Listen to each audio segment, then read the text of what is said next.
So ito na yung in-order nating replacement blower for Mirage Aircon. So nagka-problema na kasi yung aircon blower ko, mahina nang bumuga, minsan ayaw pang gumana. So umorder tayo ng replacement motor, i-DIY na lang natin, sana magawa natin na maayos. So ito na, buksan natin.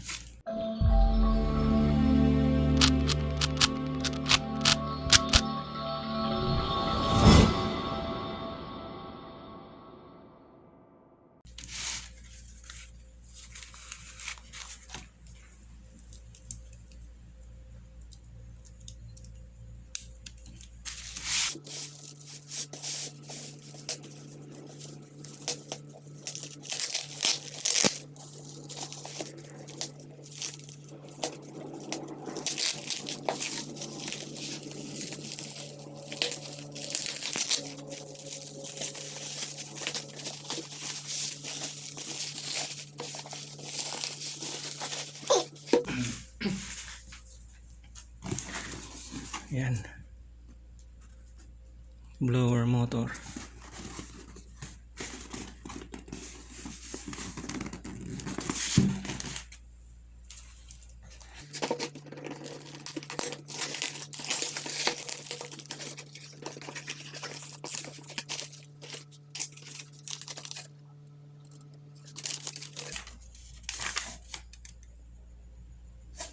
So meron siyang note,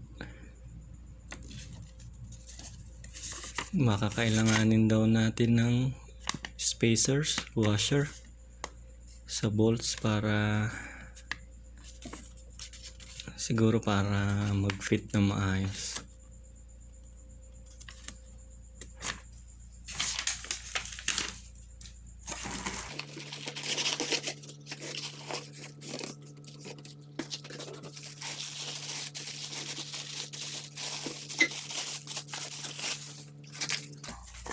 So ito ang ating replacement motor.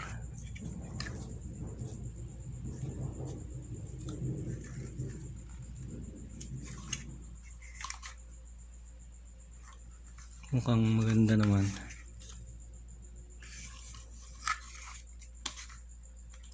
Sana lang mag-fit siya na maayos, tsaka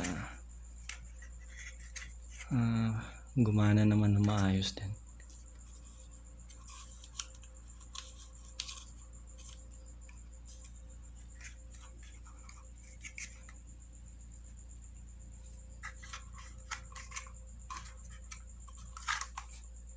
Okay, sana maipit natin na maayos. Next mission ulit, installation.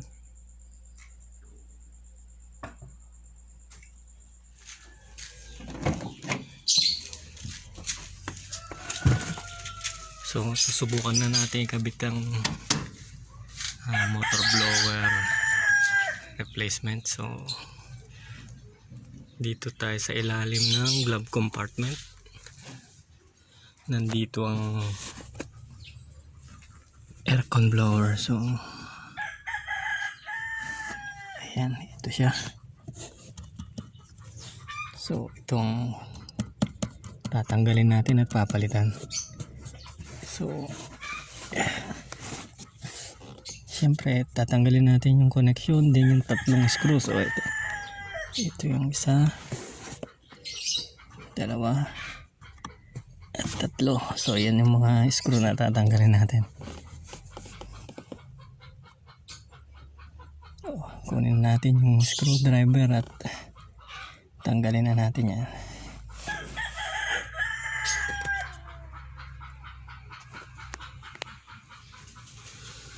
So tanggalin na natin.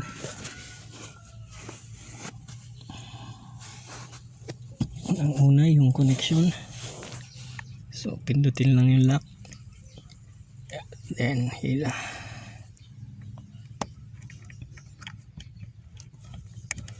Okay. Okay. Then yung screw.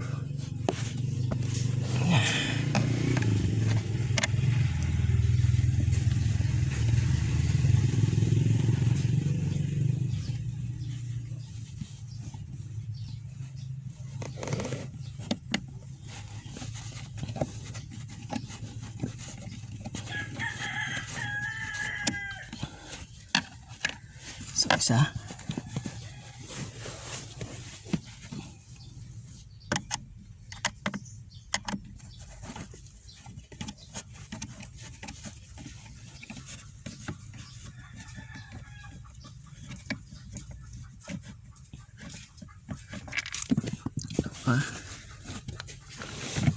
Tatlo.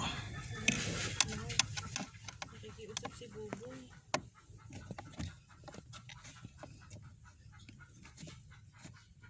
Sunduin daw si Biboy. Tatlo. Okay. So, hilahin. Okay, ito na. So, ito na yung papalitan natin. Ito yung stock original. Medyo madumi na nga, tsaka medyo parang masikip na yung pag-ikot nya, so hindi na masyadong free wheel. So ito yung bago, ito yung ipapalit natin, bago. So medyo maganda pa yung ikot. So free wheel pa to. Titignan natin yung sukat, parang mas pataas nga ng konti talaga tong bagon. Mga ano siguro, mga 1/8 inch.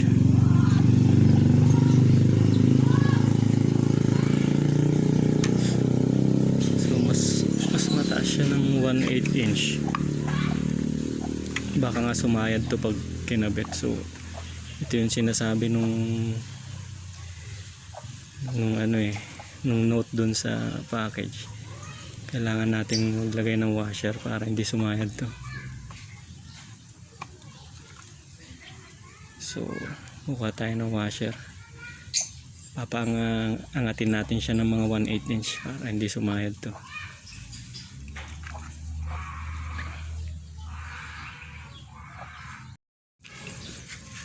So ito yung gagamitin nating washer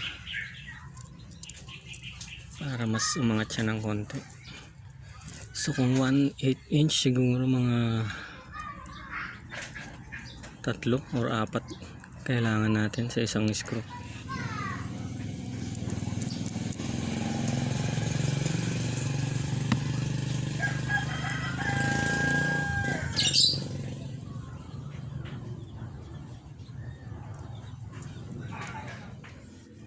Yan, nilagyan na natin ng spacer.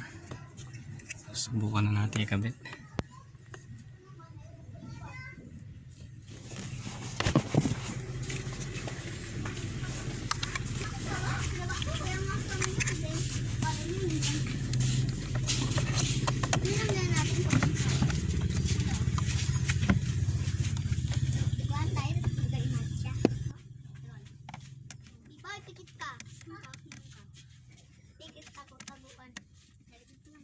Ganito, go tagaman niya wala ka buwag papilang isa nang katagal na kaya isa dalawa tatlo apat lima ni pito sito.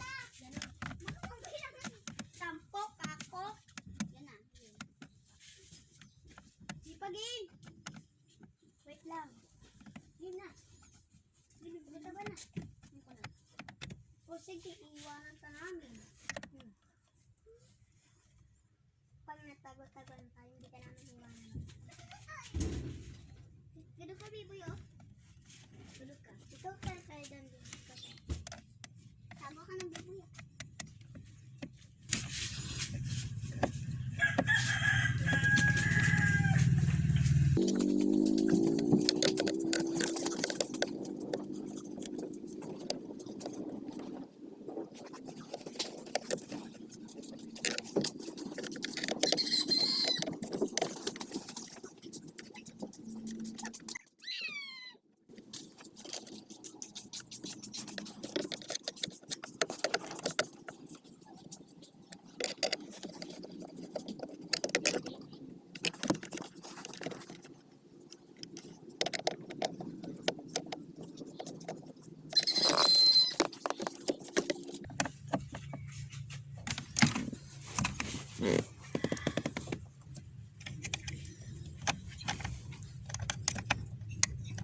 connection, electrical connection. Okay. Ayan, hopefully fit siya. So, subukan natin.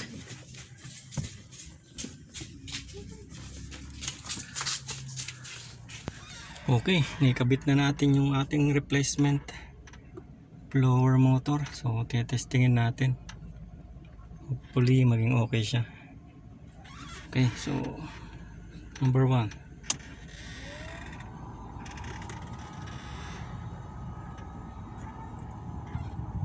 Ayan, gumagana siya.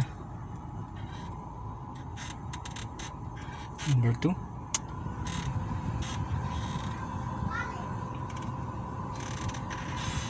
Ayan, malakas na siya kahit na number 2 lang. So mukhang successful yung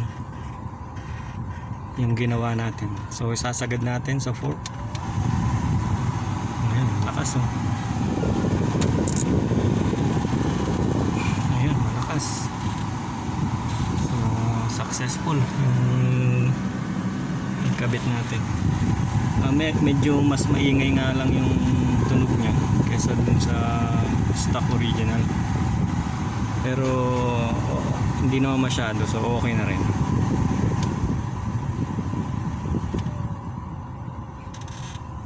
At least nakamura tayo dun sa nabili nating replacement, kahit na kailangan nating gumamit ng spacer kasi mas mataas siya ng konti. So, mas nakamura naman tayo, and syempre nakamura rin tayo sa installation dahil DIY na natin. At ito okay naman. So, nakapag aircon na ulit tayo na maayos. Ayun, malamig na siya oh. Number 2. Okay, malakas na ulit. Hindi na ulit tayo pagpapawisan. Ayan, sagad ng malamig.